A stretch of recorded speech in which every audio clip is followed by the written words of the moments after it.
بسم اللہ الرحمن الرحیم۔ اللہ تبارک و تعالیٰ کے نام سے شروع جو بڑا مہربان اور نہایت رحم کرنے والا ہے۔ پیارے دوستو، قوم عاد اور قوم سمود دنیا کی تاریخ میں دو ایسی قومیں گزری ہیں جن کو اللہ تبارک و تعالیٰ نے بے پناہ طاقت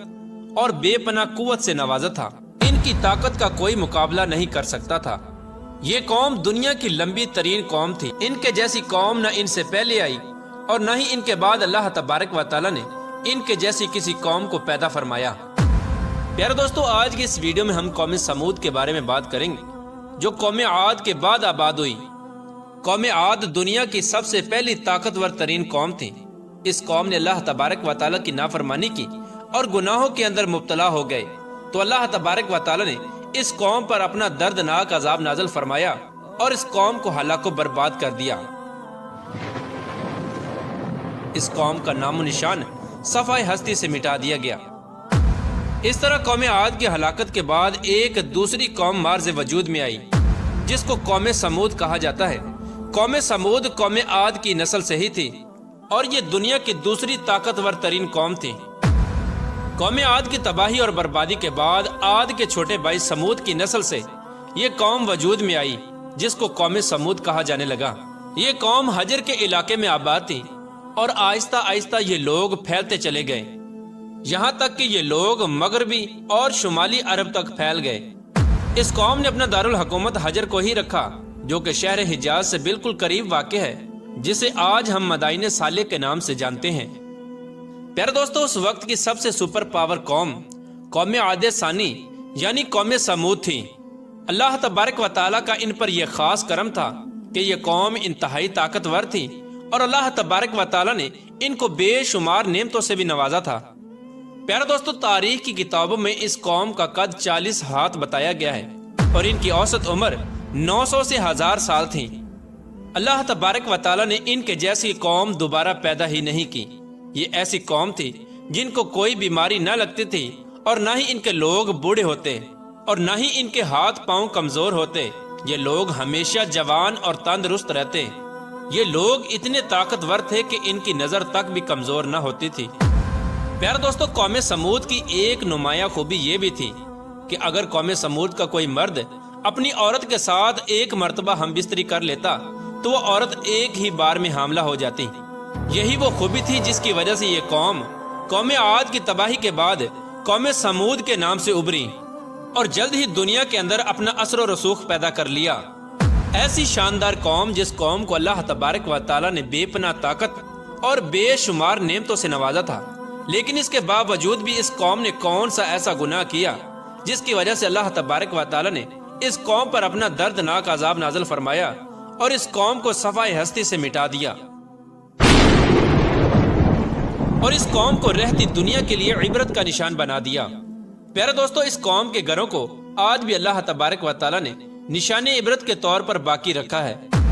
یہ قوم بڑے بڑے پہاڑوں میں رہنے کی شوقین تھی۔ یہ لوگ بڑے بڑے پہاڑوں کو تراش کر اس کے اندر اپنے خوبصورت محلات بنایا کرتے تھے اور اسی کے اندر زندگی بسر کیا کرتے تھے۔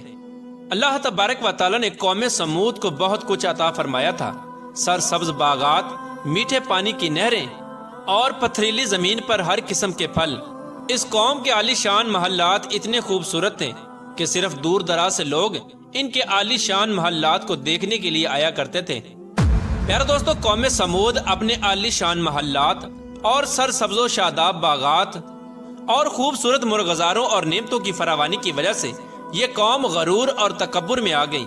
اور سرکشی کے نشے میں دھت ہو کر اللہ تبارک و تعالیٰ کی نافرمانیاں کرنے لگے اور اللہ تبارک و تعالیٰ کی وحدانیت کو چھوڑ کر اپنے ہاتھوں سے تراشے ہوئے بتوں کی پوجا کرنے لگے۔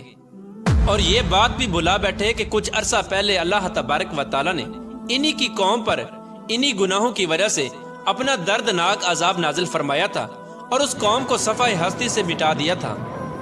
پیارے دوستو، اس دنیا کی طاقتور اور بدبخت قوم کی طرف اللہ تبارک و تعالیٰ نے اپنے پیارے نبی حضرت صالح علیہ السلام کو مبعوث فرمایا تھا۔ چنانچہ حضرت صالح علیہ السلام نے اللہ تبارک و تعالیٰ کے حکم کے مطابق اس قوم کو بت پرستی سے منع کیا اور اللہ تبارک و تعالیٰ کی وحدانیت کی طرف بلایا اور ایک سچے خدا کی عبادت کرنے کا حکم دیا۔ لیکن قوم کے سرداروں نے حضرت صالح علیہ السلام کو جھوٹا ثابت کرنے کے لیے ان سے معجزہ طلب کر لیا۔ اس قوم کے سردار حضرت صالح علیہ السلام سے کہنے لگے کہ آج تک جو بھی نبی آیا وہ اپنے ساتھ کوئی نہ کوئی معجزہ لے کر آیا، اگر تم اللہ تبارک و تعالیٰ کے سچے نبی ہو تو ہم کو معجزہ دکھاؤ۔ چنانچہ حضرت صالح علیہ السلام نے اس قوم کے سرداروں سے پوچھا کہ آپ لوگ کون سا معجزہ چاہتے ہو؟ تو اس وقت اس قوم کے سردار کہنے لگے، یہ جو سامنے چٹان ہے اس میں سے ایک ایسی اونٹنی نکل کر آئے جو گابن ہو اور آتے ہی بچے کو جنم دے دے، اور وہ ہم سب کے لیے دودھ دے، اور وہ دنیا کی خوبصورت ترین اونٹنی ہو، اور اس کے ساتھ ساتھ وہ اونٹنی ایسی ہو جس کا کوئی ماں باپ نہ ہو۔ چنانچہ حضرت صالح علیہ السلام نے ان سرداروں کی یہ بات سن کر اللہ تبارک و تعالیٰ کی بارگاہ میں یہ دعا کی، تو ان کے دیکھتے ہی دیکھتے سامنے پہاڑ میں سے ایک خوبصورت حاملہ اونٹنی نکل کر آئی، اور آتے ہی اس اونٹنی نے ایک حسین و جمیل بچے کو جنم دیا۔ اس وقت اس اونٹنی کے تھن دودھ سے بھرے ہوئے تھے، اور اس اونٹنی نے اتنا دودھ دیا کہ سب لوگوں نے پیٹ بھر کر دودھ پی لیا۔ اس کے باوجود بھی دودھ وافر مقدار میں موجود تھا۔ چنانچہ حضرت صالح علیہ السلام کا یہ عظیم الشان معجزہ دیکھ کر وہ تمام قوم اور اس کے سردار لاجواب ہو گئے، اور اس بدبخت قوم کے سردار حضرت صالح علیہ السلام سے کہنے لگے کہ اے صالح علیہ السلام، یہ تو سراسر جادو ہے۔ اس طرح اس قوم کے بدبخت سرداروں نے اور اس قوم نے یہ معجزہ دیکھنے کے باوجود بھی حضرت صالح علیہ السلام پر ایمان لانے سے انکار کر دیا، اور اسی طرح اپنے کفر و شرک پر اڑے رہے۔ چنانچہ اس قوم کے کچھ لوگوں نے حضرت صالح علیہ السلام کی اونٹنی کو نقصان پہنچانے کی کوشش کی، تو حضرت صالح علیہ السلام نے ان لوگوں سے کہا کہ یہ اللہ تبارک و تعالیٰ کی بھیجی ہوئی اونٹنی ہے جو تمہارے لیے ایک معجزہ ہے۔ اب تم اس اونٹنی کو اللہ تبارک و تعالیٰ کی زمین میں چھوڑ دو، اور اسے کسی قسم کی تکلیف نہ پہنچانا، ورنہ اللہ تبارک و تعالیٰ کا دردناک عذاب تمہیں پکڑ لے گا۔ معزز ناظرین، اس طرح اللہ تبارک و تعالیٰ کی وہ بھیجی ہوئی اونٹنی اور اس کا بچہ قوم سمود کے کھیتوں میں پورا دن چرتے اور ان کے چشموں کا سارا پانی پی جاتے۔ یہ ماجرا دیکھ کر قوم سمود نے حضرت صالح علیہ السلام کی بارگاہ میں شکایت کی کہ اونٹنی اور اس کا بچہ چشمے کا سارا پانی پی جاتے ہیں اور ہم کو پینے کے لیے پانی نہیں ملتا۔ تو ان کی یہ شکایت سن کر حضرت صالح علیہ السلام نے ان کے لیے دن مقرر کر دیے، اور اس طرح اس چشمے کے پانی کو بانٹ دیا۔ ایک دن حضرت صالح علیہ السلام نے اس اونٹنی کے لیے مقرر کر دیا، اور دوسرا دن اس چشمے کا پانی قوم سمود کے لیے مقرر ہو گیا۔ پیارے دوستو، جس دن وہ اونٹنی پانی پیتی اس دن وہ دودھ بھی زیادہ دیتی، اور دودھ اتنا ہوتا کہ دن اور رات میں ختم ہی نہ ہوتا۔ جس طرح کہ اللہ تبارک و تعالیٰ قرآن پاک میں اس بات کی طرف اشارہ کرتے ہوئے ارشاد فرماتا ہے، اور حضرت صالح علیہ السلام نے اپنی قوم سے کہا کہ یہ اونٹنی ہے، ایک دن اس کی پانی کی باری ہے اور ایک معین دن تمہاری پانی کی باری ہے، اس کو کوئی تکلیف نہ دینا، ورنہ اللہ تبارک و تعالیٰ کا دردناک عذاب تمہیں پکڑ لے گا۔ پیارے دوستو، اس طرح کچھ ہی دنوں بعد قوم سمود اس اونٹنی سے تانگ آ گئی، کیونکہ جس دن وہ اونٹنی پانی پیتی اس دن ان کو پینے کے لیے پانی نہ ملتا۔ اور ویسے بھی قوم سمود کے سرداروں نے حضرت صالح علیہ السلام کی اس اونٹنی کو ایک جادو قرار دے رکھا تھا۔ خیر، قوم سمود کے ایک طاقتور سردار کی بیوی جس کا نام صدوق تھا، اس عورت کے دو انتہائی خوبصورت اور حسین و جمیل بیٹیاں تھیں، ان کی عمریں 12 اور 14 سال تھیں۔ اس عورت نے حضرت صالح علیہ السلام کے بیٹے کو یہ لالچ دیا کہ اگر تم اپنے گھر میں موجود اونٹنی کو رات کے اندھیرے میں قتل کر دو تو میں اپنی دونوں بیٹیاں انعام کے طور پر تمہیں دے دوں گی۔ چنانچہ حضرت صالح علیہ السلام کی اولاد چونکہ نیک تھی، لہٰذا وہ اس عورت کے اس جال میں نہ پھنسے۔ پھر اس کے بعد اس صدوق نامی عورت نے پوری قوم میں یہ اعلان کر دیا کہ جو بھی شخص حضرت صالح علیہ السلام کی اس اونٹنی کو قتل کرے گا، میں اپنی دونوں کنواری بیٹیوں کا نکاح ان کو دے دوں گی۔ اس عورت کا یہ اعلان سنتے ہی اس قوم کے دو نوجوان جن کا نام مصدع ابن دہر اور کیدار بن سالف تھا، ان دونوں بدبختوں نے مل کر اسی رات حضرت صالح علیہ السلام کی اس اونٹنی کو ذبح کر دیا۔ اس طرح اللہ تبارک و تعالیٰ کی اس بھیجی ہوئی اونٹنی کو ذبح کرنے کے بعد قوم سمود حضرت صالح علیہ السلام سے کہنے لگی کہ اگر تم اللہ تبارک و تعالیٰ کے سچے رسول ہو تو ہم پر وہ عذاب نازل کرو جس عذاب سے تم ہم کو ڈراتے ہو۔ اس طرح اس اونٹنی کے قتل ہونے کی خبر سن کر حضرت صالح علیہ السلام بے حد پریشان ہوئے اور زاروں کی طرح رونے لگے۔ چنانچہ اس طرح اس اونٹنی کو قتل کرنے کے بعد اس بدبخت قوم نے حضرت صالح علیہ السلام کو قتل کرنے کا بھی ارادہ کر لیا، جس طرح کہ اللہ تبارک و تعالیٰ قرآن پاک میں ارشاد فرماتا ہے، آخر کار انہوں نے اونٹنی کو قتل کر دیا اور اپنے پروردگار کے حکم سے سرکشی کی اور کہنے لگے کہ جس چیز سے تم ہم کو ڈراتے ہو، اگر تم اللہ تبارک و تعالیٰ کے سچے پیغمبر ہو تو اس عذاب کو ہم پر لے آؤ۔ اس طرح جب اس قوم نے اللہ تبارک و تعالیٰ کی بھیجی ہوئی اس اونٹنی کو قتل کر دیا اور اپنی نافرمانی میں حد سے زیادہ بڑھ گئے اور خود ہی اللہ تبارک و تعالیٰ کے عذاب کو طلب کر لیا، تو حضرت صالح علیہ السلام قوم سمود سے کہنے لگے کہ اب اللہ تبارک و تعالیٰ کے دردناک عذاب سے تم لوگوں کو کوئی نہیں بچا سکتا۔ چنانچہ حضرت صالح علیہ السلام کی یہ بات سن کر اس قوم کے 9 بدبخت لوگوں نے یہ ارادہ کیا کہ اب حضرت صالح علیہ السلام کو یقیناً قتل کر دیا جائے۔ چنانچہ یہ 9 افراد ایک پہاڑ کے پیچھے چھپ کر حضرت صالح علیہ السلام کا انتظار کرنے لگے کہ کب حضرت صالح علیہ السلام یہاں سے گزریں اور معاذ اللہ ہم ان کو قتل کر دیں۔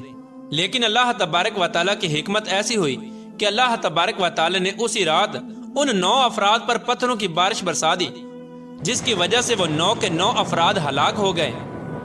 اور صبح پوری قوم کے لوگوں نے ان 9 افراد کی لاشوں کو دیکھا۔ اس طرح اللہ تبارک و تعالیٰ کے دردناک عذاب